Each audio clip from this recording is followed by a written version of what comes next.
Listo. ¿Listo? ¿Anda? No, yo no. Bueno, gracias.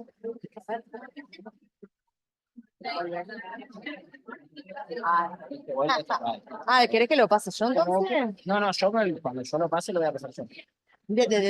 Bueno, ¿para abajo o para arriba? Para abajo pasa. Bueno, arranque. Bueno. Hola. Bueno, vamos a comenzar. Buenos días a todos. Mi nombre es Carolina Colazo y mi compañero es Pedro Fabro. Nosotros somos residentes de tercer año del Laboratorio de Asesoramiento Toxicológico Analítico, conocido como Senatoxa, que depende de la Facultad de Farmacia y Bioquímica de la Universidad de Buenos Aires. Hoy les vamos a presentar nuestro ateneo que se titula Parálisis silenciosa, intoxicación crónica por enexano, a propósito de un caso. Estos son los contenidos que vamos a desarrollar en el ateneo de hoy y vamos a comenzar por las generalidades. Bueno, el enexano es un hidrocarburo alifático saturado que se obtiene por destilación fraccionada del petróleo crudo. En estado puro es un líquido incoloro de olor desagradable, es volátil y altamente inflamable. Es además insoluble en agua y sus vapores son más densos que el aire. ¿En dónde podemos encontrar al hexano? Generalmente en algunos productos que se utilizan mayoritariamente en las industrias, pero también podríamos encontrarlos en los domicilios. Se utiliza como agente de limpieza y desengrasante en las industrias de tipo electrónicas, textiles, imprentas, en industria del calzado y de los muebles. También se puede utilizar como diluyente de pinturas. Forma parte de los adhesivos, colas o cementos de contactos que se utilizan en la industria del calzado y del cuero. Y también como impermeabilizante en las obras de techado. Además es un componente minoritario de las gasolinas, junto con otros hidrocarburos aromáticos y alifáticos, siendo la concentración aproximada de un 1 a un 3%. En estado puro se lo utiliza como disolvente en laboratorios y en la industria farmacéutica. Generalmente, o su mayor uso en realidad, es como solvente de extracción de los aceites vegetales en la industria alimenticia. En cuanto a la etiología de las intoxicaciones, la accidental en el ámbito laboral es la que se presenta con mayor frecuencia. Los trabajadores que utilizan productos que contienen enexano, que ya los mencionamos, se encuentran expuestos por largos periodos de tiempo, generalmente, a los vapores que estos emanan. Además, podemos encontrar la etiología de tipo intencional y voluntaria, cuando se hace uso indebido de los productos que contienen hexano, como por ejemplo la inhalación de pegamentos, cementos, tinners o naftas, con la finalidad de generar algún tipo de efecto de euforia o sedación. Las intoxicaciones de tipo aguda son aquellas que se presentan, en las cuales los síntomas, se presentan luego de una o reiteradas exposiciones a altas concentraciones del agente tóxico en un periodo de tiempo menor o igual a 24 horas.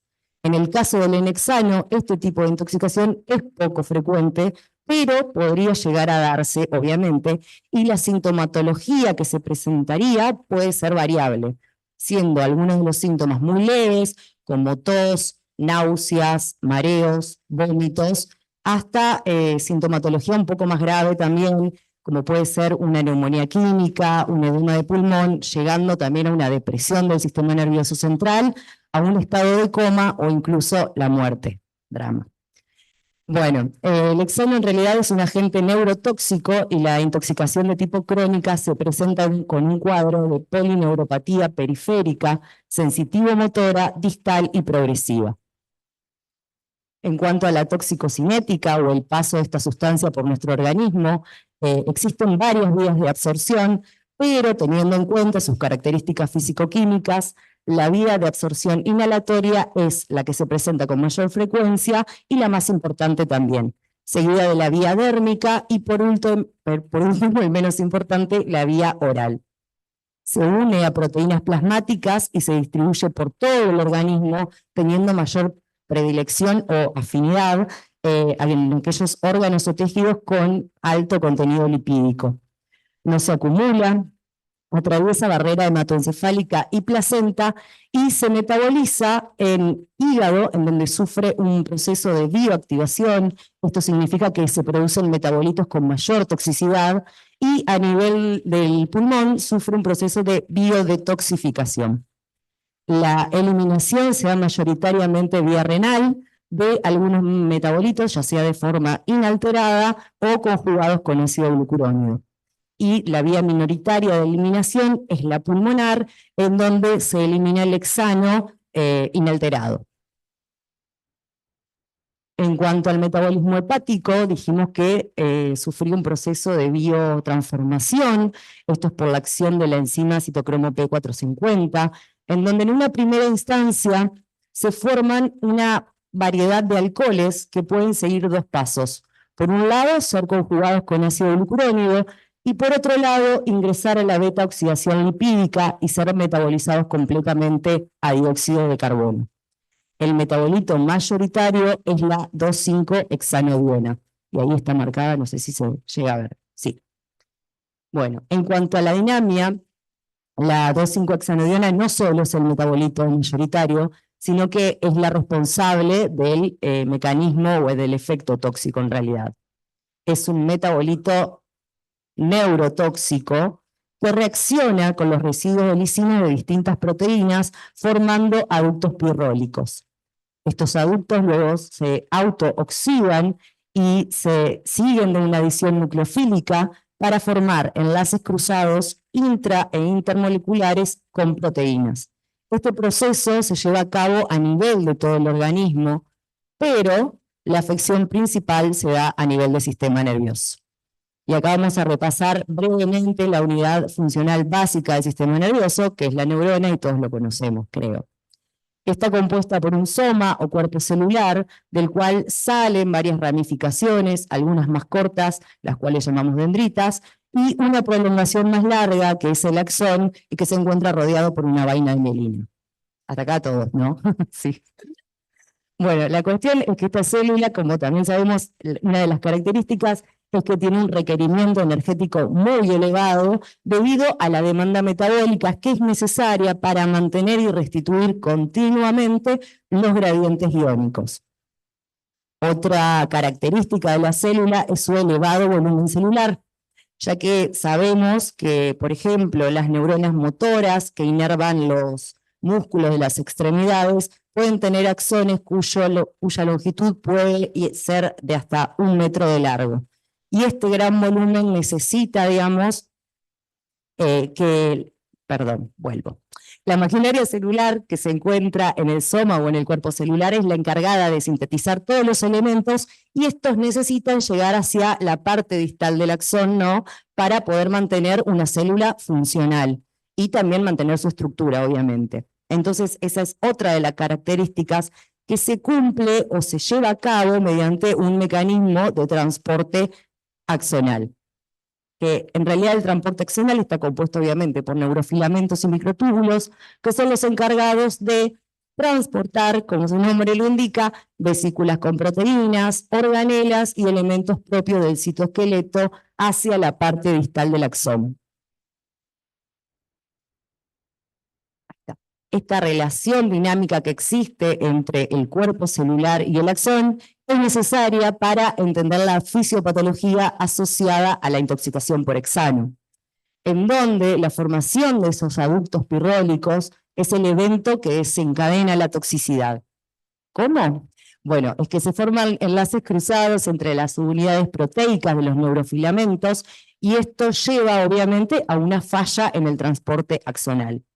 Los neurofilamentos comienzan a acumularse en la zona distal del axón, cercana generalmente a los nódulos de Ranvier, en donde comienza a hincharse la célula o esa parte de la célula y a producirse una inflamación axonal masiva, conduciendo a una retracción también de la mielina que está cercana a los nódulos y con esto bloqueando la conducción nerviosa. Otro evento que se lleva a cabo es la atrofia axonal, pero cuyo mecanismo todavía, o hasta el día de hoy, no se encuentra dilucidado totalmente. Es importante remarcar aquí que la lesión se da entonces en el axón y conduce a una condición que se conoce como axonopatía. El cuerpo celular no presenta ningún tipo de injuria y por lo tanto la célula continúa viva hasta el momento, ¿no? Además, mencionar que los axones más afectados son aquellos que corresponden o que se encuentran en el sistema nervioso periférico, debido a que son los más grandes, a los que tienen mayor longitud. Bueno, entonces la axonopatía generada por la 2,5-hexanodiona se presenta con un cuadro de polineuropatía sensitivo-motora distal de inicio gradual y de curso progresivo y ascendente. Y se manifiesta también con parestesias, esto es sensación de hormigueo, pérdida de la sensibilidad, debilidad muscular que puede progresar a una parálisis e hiperreactividad. Esto significa el enlentecimiento de los reflejos o la ausencia total de estos. En cuanto a cómo progresa la lesión, hay algo que es clave y crucial y que diferencia lo que ocurre en sistema nervioso periférico y en sistema nervioso central. A nivel del sistema nervioso periférico, esta disección de tipo química que se lleva a cabo en el axón recluta a las células de Schwann y a los macrófagos, que serían las encargadas de limpiar los restos de mielina. Y algo crucial es que las células de Schwann sufren un proceso de diferenciación fenotípica a un fenotipo, obviamente, mitótico premielinante. Y bueno, esta es la diferencia clave con el sistema nervioso central, en donde las células de Schwann no sufren este proceso de diferenciación y además se liberarían desde la mielina dañada factores inhibitorios y la presencia de los astrocitos generarían un ambiente desfavorable para que ocurra este evento o suceso. Entonces, esa es la diferencia crucial entre ambos, ya que los axones periféricos pueden regenerarse y los axones centrales no lo hacen. Y esta regeneración puede ser de tipo total o parcial. En cuanto a las neuropatías periféricas, estas constituyen una patología bastante frecuente y compleja. Pueden clasificarse desde el punto de vista de las fibras afectadas, de la lesión subyacente, ya sean axonales o desmielinizantes, y también de acuerdo a la presentación clínica. La afectación simétrica distal de los nervios periféricos se conoce con el nombre de polineuropatía, y esta además sería el patrón de afectación más frecuente que se observa en las neuropatías de tipo periféricas y la que mayor etiologías o causas tiene. Acá le dejamos un listadito. Las polineuropatías pueden ser metabólicas, asociadas a paraproteinemias, inmunológicas, infecciosas, tóxicas, entre otras. El enfoque diagnóstico busca, por un lado, situar a la lesión dentro del sistema nervioso periférico, además establecer el mecanismo lesional, ya sea axonal o desmielinizante, y por último, establecer también la causa para poder instaurar un tratamiento a tiempo. El diagnóstico etiológico supone un desafío para el clínico, ya que generalmente después de realizar una batería de estudios complementarios no se logra dar con la causa u origen de la polineuropatía en aproximadamente el 20% de los casos. El diagnóstico en este caso comienza con el examen físico, en donde el paciente refiere ciertos signos, síntomas como parestesias, sensaciones de frío, dolores musculares y calambres, fatiga, pérdida de la fuerza muscular, entre otras.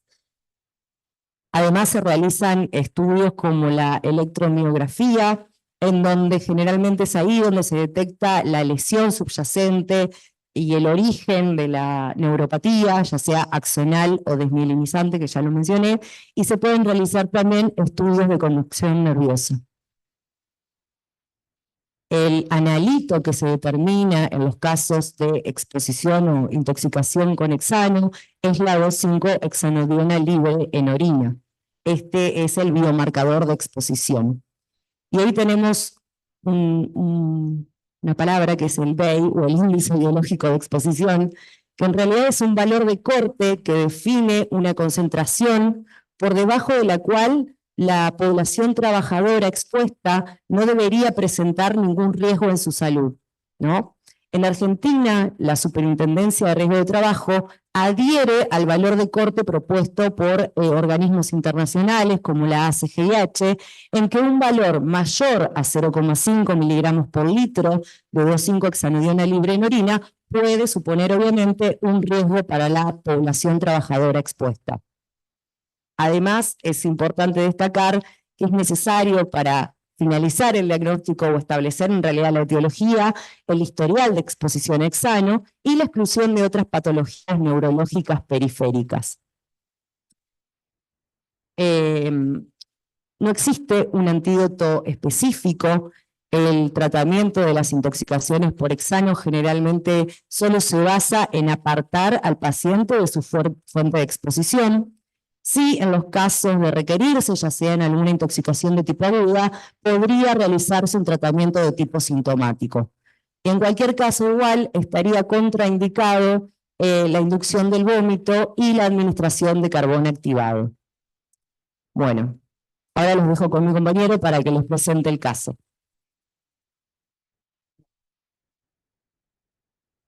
Bueno, ahora como les comentó mi compañera, vamos a presentar un caso clínico que ejemplifica muy bien todo lo que ella estuvo contando. Se trata de una paciente femenina de 29 años de edad, domiciliada en la localidad de Lanús y de nacionalidad paraguaya, que se presenta a la consulta el 24 de febrero del año pasado por un cuadro de debilidad distal progresiva de 7 meses de evolución con pérdida parcial de la sensibilidad en manos y en pies. Ella relata que el cuadro comienza en julio del año anterior, primero con una leve mialgia y debilidad en el miembro inferior izquierdo, que al mes siguiente progresó con los síntomas al miembro inferior derecho y además una disminución de la sensibilidad en ambos miembros. Progresó hasta más o menos diciembre, donde empezó a presentar un cuadro de la pérdida de la sensibilidad también en miembros superiores y sensación de hormigueo. Y para el momento de la consulta había presentado debilidad en miembros inferiores hasta requerir apoyo para la movilización. Además refiere disnea de esfuerzo y una abrupta pérdida de peso reciente. También cuenta que los síntomas empeoran con el frío y que está sufriendo de palpitaciones en un contexto de angustia al verse imposibilitada. Como antecedentes de relevancia tiene una cirugía de un quiste branquiógeno en el brazo izquierdo, que se le atribuye un defecto congénito y la cirugía ocurrió en su adolescencia. Es cefaleíca habitual que calma con analgésicos, tuvo un embarazo y un hijo, tiene 3 dosis contra la vacuna del COVID y niega cualquier tipo de alergia y toma anticonceptivos por vía oral. En el examen físico presenta debilidad de predominio distal tanto en miembros superiores como en miembros inferiores. Tiene el tono normal, pero una hipotrofia generalizada. Se le dificulta la bipedestación y presenta marcha en step page, que es cuando caminás y arrastrás la punta del pie. Presenta fuerza conservada en cara y cuello y una pérdida parcial de los reflejos en los 4 miembros. En la anamnesis niega tener síntomas que puedan implicar daño en el sistema nervioso autónomo, como puede ser disfagia, dificultad para masticar o visión doble. También niega haber sufrido de fiebre o cualquier otro síntoma de infección recientemente y niega la vacunación reciente. Bueno, ante la sospecha de la polineuropatía periférica, se le solicitan diferentes estudios para establecer la causa. Empieza realizándose el mes de marzo del 2023 una espirometría que presenta un patrón sugestivo de restricción leve, con presiones bucales disminuidas. Esto se realizó en realidad más que nada por el tema de la que refirió de la disnea de esfuerzo. Se le realizó ese mismo mes un electromiograma, que como dijo Caro es uno de los mejores estudios para determinar el origen o el origen neurológico de las polineuropatías, y allí se evidenció un compromiso de origen neurológico crónico con una gravedad moderada a severa, sin actividad denervatoria y con lesiones tanto en los nervios sensitivos como motores en los 4 miembros. Y el médico que realizó el estudio en ese momento concluyó que esto se podía interpretar como una polirradiculopatía desmielinizante sensitivo-motora. Un mes después se le realizó un laboratorio bastante completo, que ahora vamos a detallar un poquito más adelante, y también se le realizó una evaluación fonoaudiológica por parte del Servicio de Otorrinolaringología, en donde presentó hipofonía leve, falta de fuerza en músculos labiolinguares y una leve lentificación de la mecánica deglutoria. Como les comenté, en el laboratorio, la gran mayoría, la mayor parte del laboratorio no presentó ningún tipo de alteración, ya sea en el hemograma, hemostasia, electrolitos. Además, se le solicitó una enorme batería de anticuerpos, donde la mayoría de ellos están relacionadas con polineuropatías periféricas de origen neurológico, y el único en el que se obtuvo un resultado por encima del valor de corte es en el anticuerpo anti-MAG IgM, y otros estudios que incluyen pruebas serológicas para infecciones de transmisión sexual, el complemento, un proteinograma electroforético y una punción lumbar. También solo se observaron anormalidades en el proteinograma electroforético. En cuanto al anti-MAG, MAG significa glicoproteína asociada a mielina, y es una glicoproteína que se encuentra dentro de la vaina de mielina y de manera fisiológica no se encuentra expuesta, pero ante procesos de daño axonal o desmielinizante se puede exponer y se pueden generar estos anticuerpos. Y en cuanto al proteinograma electroforético, presentó un perfil fisiológico, aunque había una presencia de una leve banda homogénea en los carriles de M, kappa y lambda.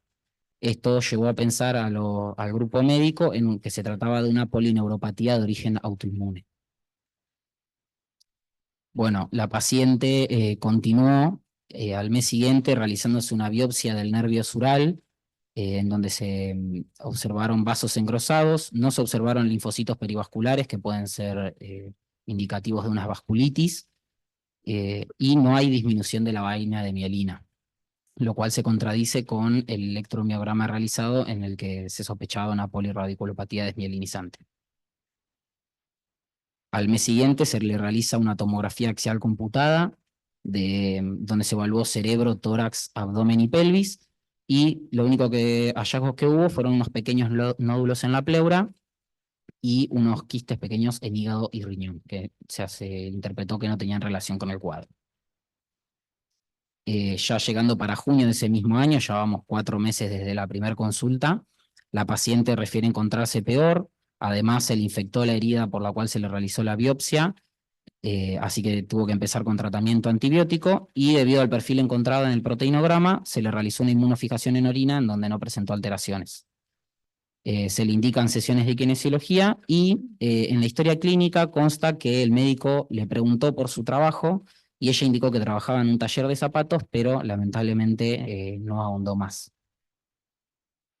Se repitió el proteinograma electroforético en el mes de julio, que volvió a presentar el mismo patrón.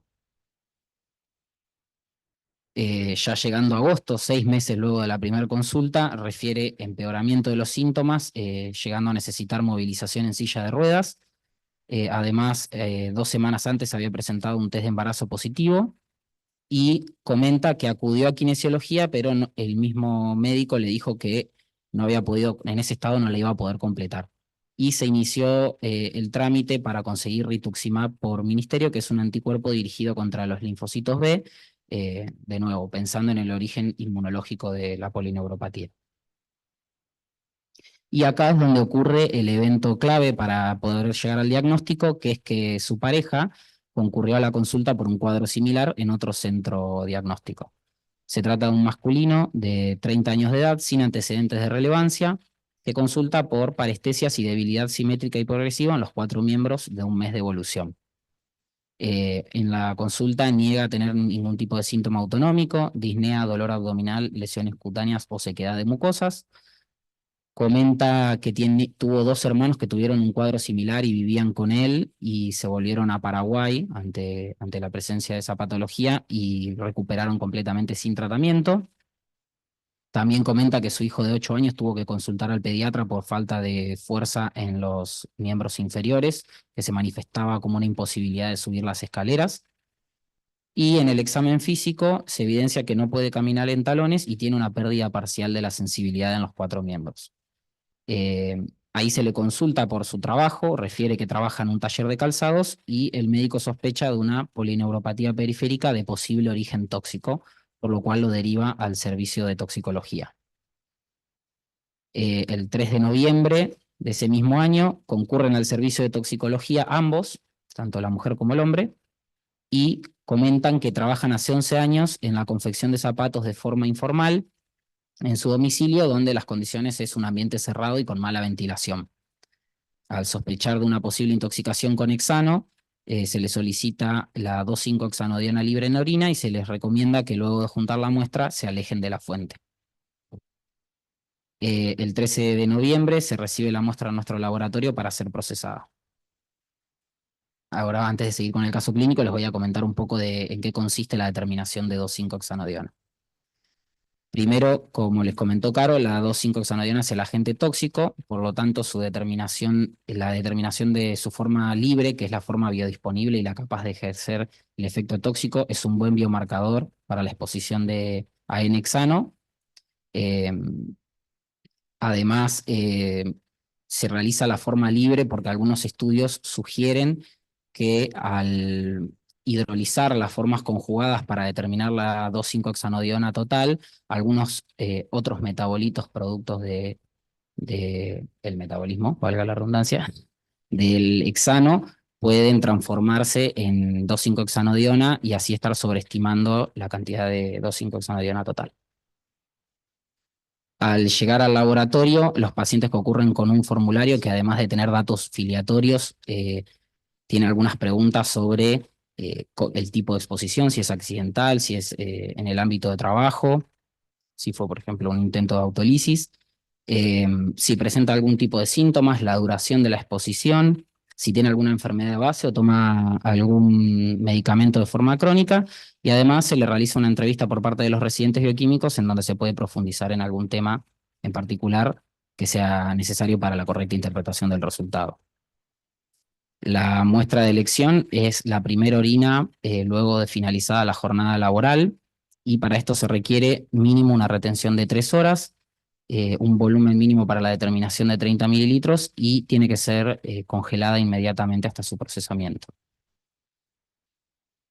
Bueno, en cuanto al procesamiento de la muestra, se toma una alícuota de la misma y se le agrega un estándar interno, que en nuestro caso, por su similitud estructural con el metabolito, es la ciclohexanona, y se le va a agregar diclorometano y cloruro de sodio para realizar una extracción líquido-líquido. El cloruro de sodio es para favorecer el proceso de salting out que mejora la eficiencia de la extracción. Para aumentar la superficie de contacto entre ambas fases, se realiza una agitación en vórtex a baja velocidad. Finalmente se dejan separar las fases y se toma la fase orgánica en un vial y esto se inyecta en un cromatógrafo gaseoso con un detector de ionización por llama. Y se obtienen unos gráficos como los de la derecha, en donde el pico de la izquierda es el correspondiente al estándar interno y el de la derecha en este caso es el de los pacientes. Pero además se realiza una curva de calibración que en nuestro caso va desde 0,02 miligramos mililitro a 3 miligramos mililitro y se utiliza como blanco la orina de personas no expuestas, que en nuestro caso es la de las secretarias del laboratorio que se encuentran en un ambiente físicamente apartado del laboratorio porque nosotros sí estamos expuestos a hexano.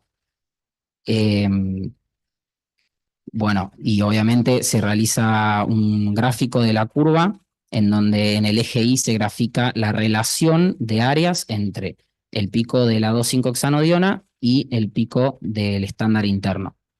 Se realiza lo mismo con las muestras y esa relación de áreas se intrapola en la curva de calibración. Esto se hizo para la muestra de nuestros pacientes y como podemos ver, el paciente masculino presentó un valor de 0,78 miligramos por litro y la paciente femenina de 0,25 miligramos por litro. Y si recordamos, Carolina dijo que el BEI, el índice biológico de exposición, era de 0,5. Y esto además concuerda con lo que comentaban los pacientes en la entrevista porque el paciente masculino, al presentar recién un inicio de los síntomas, todavía seguía trabajando y la paciente, como ya estaba en silla de ruedas, no estaba trabajando, estaba expuesta ambientalmente. Bueno, si bien no se confirmó porque para hacerlo sería necesario contar con un análisis del pegamento que utilizaban, la fuente más clara es el adhesivo que utilizaban y que se puede conseguir de manera fácil en Mercado Libre en tarros de hasta 200 kilos. y tratamos de buscar la ficha de seguridad a ver si declaraba que tuviera hexano, pero en realidad lo único que declaraba eran solventes alifáticos y no especificaba qué solventes ni en qué proporción o concentración. Bueno, y para finalizar con el caso clínico, concurren nuevamente a la consulta al mes siguiente al servicio de toxicología, donde se les explican el origen toxicológico del cuadro y ellos deciden que van a alejarse de la fuente volviendo a Paraguay por 2 meses y van a continuar kinesiología allí. Y se le indica el seguimiento con el servicio de neurología. Luego de esos 2 meses, retornan al control del servicio de neurología y ambos refieren una clara mejoría de los síntomas. El esposo ahora se dedica a la albañilería y ya no presentan síntomas de tipo sensitivos ni debilidad muscular. Apenas persisten algunos síntomas en la paciente femenina de tipo motores en los miembros inferiores. Y se le indica un seguimiento cada 6 meses, interpretándose como un cuadro de secuela de intoxicación con hexano. Por último, vamos a analizar un poco las conclusiones de lo que hablamos. Y antes que nada, como dijo Carolina, el diagnóstico de las polineuropatías periféricas es complejo debido a la diversidad de sus posibles causas y la similitud de sus síntomas con otras enfermedades. Y esta dificultad resalta la importancia de una evaluación clínica detallada y un enfoque multidisciplinario. A su vez, la exposición por hexano sigue siendo de relevancia, especialmente en este tipo de trabajadores informales que pueden desconocer la composición de los productos que emplean y las medidas de seguridad adecuadas para evitar la intoxicación. Por supuesto, remarcar la importancia de contemplar las causas toxicológicas en el diagnóstico de las polineuropatías. En este caso se observó bien porque estuvo prácticamente 1 año desde el comienzo de los síntomas hasta poder establecer el origen. Y destacar por último el rol del laboratorio toxicológico que desempeña un papel fundamental al confirmar la exposición al hexano y esto brinda la posibilidad de un tratamiento adecuado y oportuno. Esta es la bibliografía consultada y por último queremos agradecer a todo el equipo del Senat Toxa y en especial a nuestros compañeros residentes. Muchas gracias.